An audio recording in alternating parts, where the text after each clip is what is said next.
Liquid separation and leak testing before use. Turn on the power first.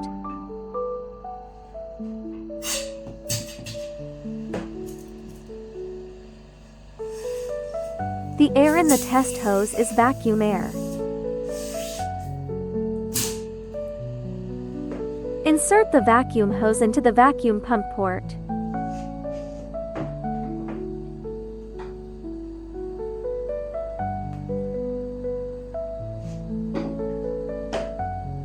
Another vacuum hose is connected to the filter cup.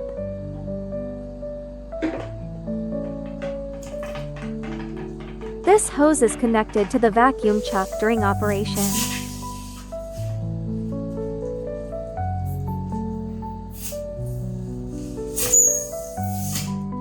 The other end is inserted into the water.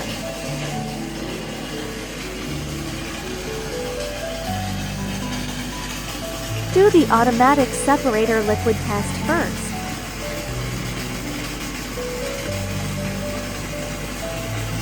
Vacuum coolant separator first captures liquid. The right green light will discharge the liquid once.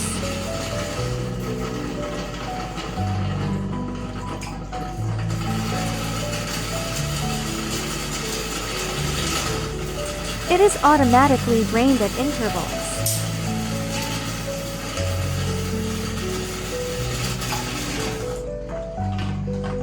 This is a vacuum pressure gauge.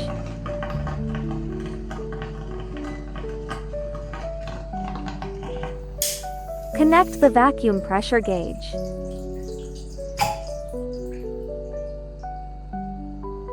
Vacuum pressure readings rise.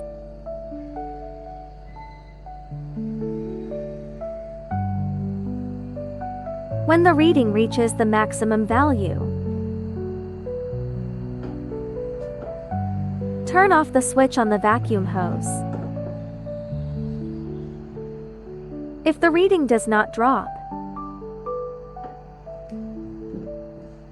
prove that the sealing of vacuum coolant is qualified.